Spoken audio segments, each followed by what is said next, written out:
Deus é poderoso para fazer infinitamente mais do que tudo que pedimos ou pensamos, segundo o seu poder que habita em nós. A matéria-prima para o teu milagre, ela não vai vir, ela já veio. Deus não vai te dar, Deus já te deu. É por isso, irmão, que quem não sabe quem é, está cansado buscando conquistar aquilo que na cruz Deus já te deu. Irmão, o evangelho não é sobre conquista, evangelho é sobre herança. Tem muita gente tentando conquistar, tentando fazer, tentando se tornar aquilo que na cruz Jesus já conquistou, Ele já te tornou, Ele já te deu. Por isso que o sentido da vida é para dentro. Deus já colocou, irmão, só está adormecido. Você precisa deixar Ele trazer isso para fora. As respostas já estão dentro.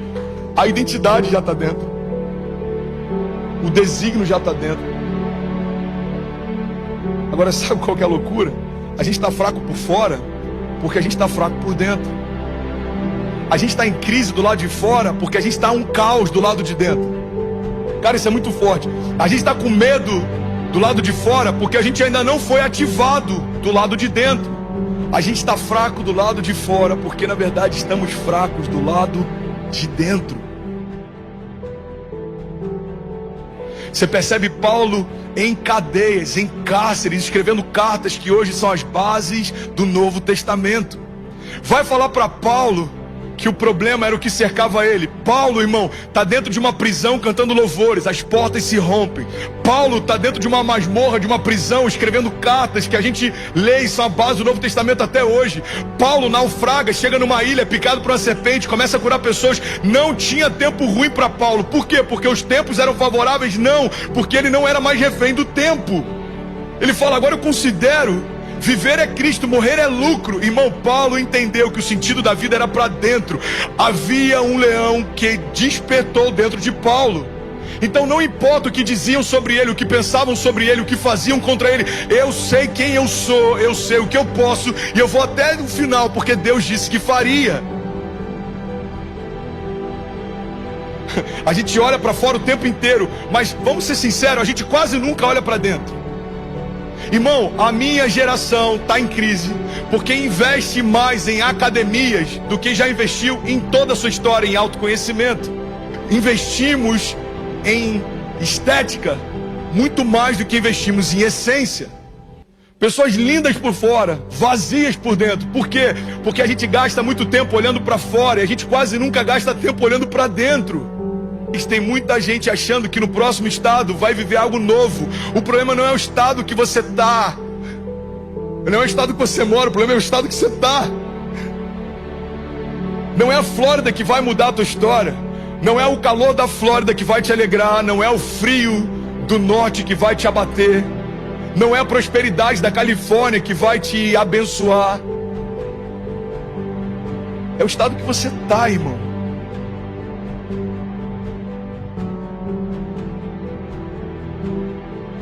A gente vê bilionários que tiram a própria vida porque se tornaram milionários. O problema dele não era a fortuna, o problema dele era a pobreza. Ele era tão pobre que ele só tinha o dinheiro. É por isso que é possível um compositor não ouvir ou um pintor não enxergar, porque ele acessou o mundo interior e ele só está trazendo para fora aquilo que ele já acessou dentro. Pai, coloca para fora a vida que o Senhor já depositou dentro. Existe um leão dentro de nós, irmão. Nós somos quem Ele diz que nós somos. Existe um leão dentro de nós. O problema é que tem muita gente miando quando já deveria estar rugindo, irmão. Para de miar, porque ninguém que se compadece de você pode mudar a tua história. Começa a rugir, porque aquele que já mudou a história só está esperando o teu primeiro passo de fé. Eu não sei se já te disseram, mas crescer dói. Os sociólogos têm chamado a nossa geração de geração Peter Pan. Uma geração que vive na terra do nunca e que está o tempo inteiro buscando conforto. Uma geração que quer ser poupada dos processos, que quer ser poupada das dores do processo. O problema é que quando eu sou poupado da dor do processo, eu estou sendo afastado também da oportunidade do crescimento. Irmão, se você tem sentido dor, se alegra, existe algo sendo gerado em você. Existe um crescimento sendo gerado em você. Existe uma força que brota em meio à minha dor. Tem muita gente desistindo, irmão, dos processos porque se esqueceu do propósito. O que a gente aprende com isso é que às vezes a gente consegue vencer a dor no início da jornada, mas o que vai mudar a nossa história é se a gente conseguir vencer a dor no meio do caminho. A dor não é um problema, o problema é viver algo vazio. A dor é um ótimo servo, ela serve você para que você seja cauteloso, mas ela é um péssimo mestre, porque ela vai definir quais são os seus limites e até onde você pode ir. Vamos ser sinceros, irmão, olha para mim, quantas coisas você teria deixado de viver se você tivesse parado quando algo começou a doer. Que é muito melhor a dor do crescimento do que a dor da atrofia. Irmão, eu prefiro doer, sentir dor porque estou crescendo, do que sentir dor porque parei de crescer. Você está comigo?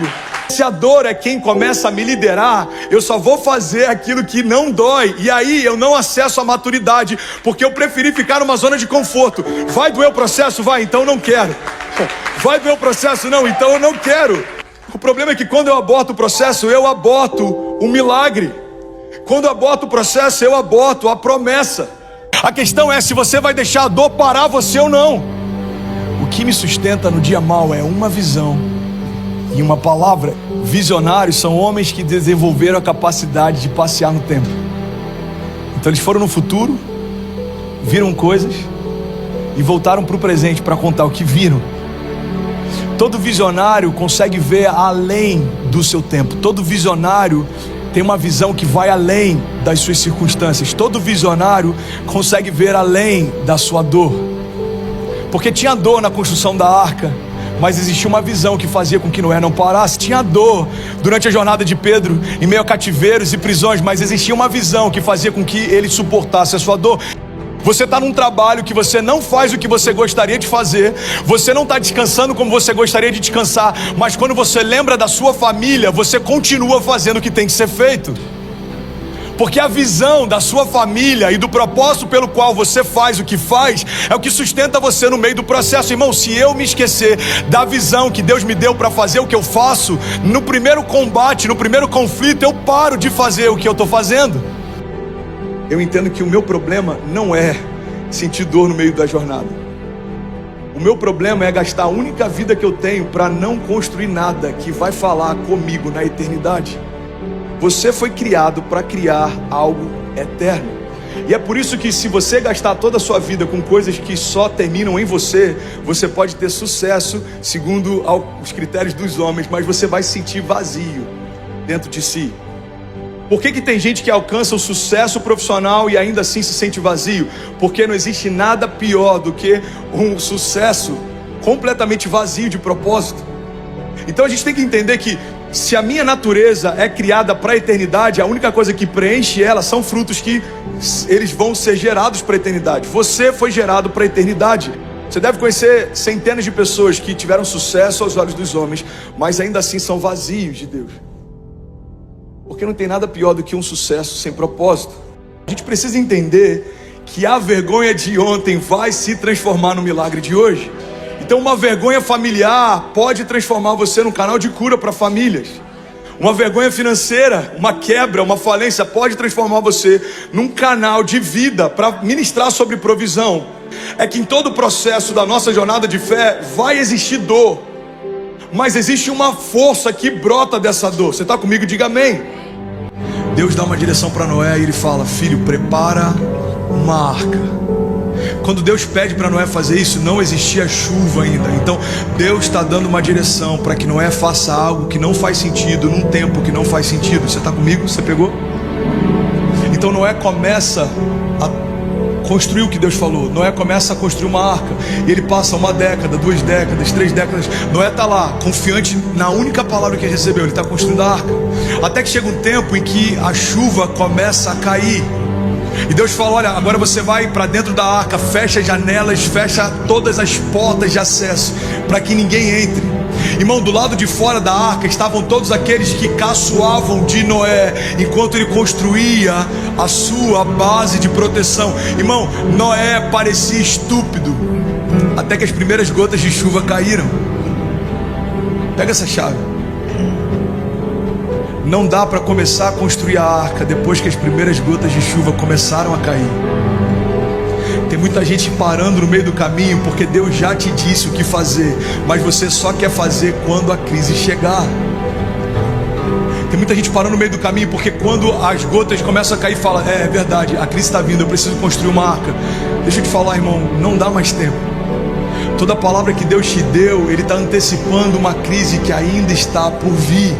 A gente olha para um problema, para um gigante, para uma muralha, para uma tempestade e fala: Deus, me livra desse problema. Deus está dizendo para alguns de nós: eu permiti que esse problema chegasse até você, para que a partir desse momento você vivesse um novo nível. E o problema é que às vezes a gente está olhando para fora, esquecendo que as maiores tempestades estão acontecendo dentro. Irmão, nenhum barco afunda pela quantidade de água ao seu redor, porque todos eles navegam em meio ao oceano. Mas todo barco que afundou é porque em algum momento deixaram a água entrar. Você está comigo? Diga amém. Essas crises têm muito mais a ver com como você está do que como as coisas estão. Às vezes a gente está angustiado achando que a nossa crise é o final da nossa história, quando na verdade o poder do Evangelho não se revela só quando um problema vem, mas é como a gente reage a partir desse problema. O problema não é de quem está liberando lixo, o problema é de quem está levando isso para dentro de casa. O problema não são as más notícias no jornal, o problema é se os jornais são o meu devocional. O problema não é se a mídia está querendo espalhar terror sobre a população. O problema é se eu não carrego uma palavra de esperança. Irmão, todo lugar que não foi preenchido por Deus vai ser preenchido por alguém. Então, se eu não estou sendo preenchido de palavras de esperança, de fé, de vida, a primeira má notícia vai encontrar espaço dentro de mim. Fé não é a certeza de ondas calmas. Fé é a certeza de que mesmo que elas me afundem, Deus sempre me traz à tona de novo. E de novo, e de novo, e de novo. E esse é o poder do testemunho, porque em algum momento alguém vai afundar do teu lado e você vai falar: ei, irmão, fique em paz, eu já tive onde você está. Sabe qual que é o poder do Evangelho? Não é a gente apontar o erro do outro, mas a gente liberar o destino sobre o outro. Eu sei o que você está passando, mas eu quero trazer você para aquilo que eu estou vivendo. Irmão, Evangelho nada mais é do que impulso. É você pegar alguém que está lá embaixo e trazer para a mesma altura que você está. Não tem vergonha em recomeçar, irmão. A vergonha é olhar para o meu problema mais do que a minha promessa. A vergonha é esquecer que dentro de mim existe a própria vida de Deus. Irmão, não tem vergonha em passar por dificuldades, mas você não pode parar em meio a elas. É normal, é normal. Porque a fé, ela precisa ser falada se a gente espera que ela também seja vivida. Quantas vezes a gente vê Jesus perguntando para alguns homens: ei, o que você quer? Porque na verdade ele queria ouvir daquele homem: o que você crê? O que você quer? O que queres que eu te faça? Jesus, eu quero voltar a enxergar. Então seja feito conforme a sua fé. O que você quer? Jesus, eu quero poder ser livre dessa lepra e voltar para minha família. Então seja feito conforme a sua fé. A questão não é se Jesus tem proporcionado encontros. A questão é se a gente está dizendo para Ele o que a gente precisa quando esse encontro acontece. Deus é poderoso para fazer infinitamente mais do que tudo aquilo que pedimos ou pensamos, segundo o seu poder que em nós atua. Ele sempre faz mais do que esperamos. A verdade é que o Evangelho não tem a ver com diminuirmos as nossas expectativas. O Evangelho tem a ver com nós aumentarmos a nossa fé. A gente está o tempo inteiro tentando ressignificar o que Deus pode fazer, quando na verdade Deus quer elevar a nossa expectativa naquilo que Ele vai fazer. Às vezes a gente está se eximindo da nossa responsabilidade, acreditando que alguém pode fazer por mim aquilo que só eu posso fazer. O que eu quero te lembrar é que talvez hoje o que você entende como sendo um problema que vai te parar, eu declaro o nome de Jesus, irmão, pode ser um milagre que vai te mover. Depende de como você encara a sua tempestade.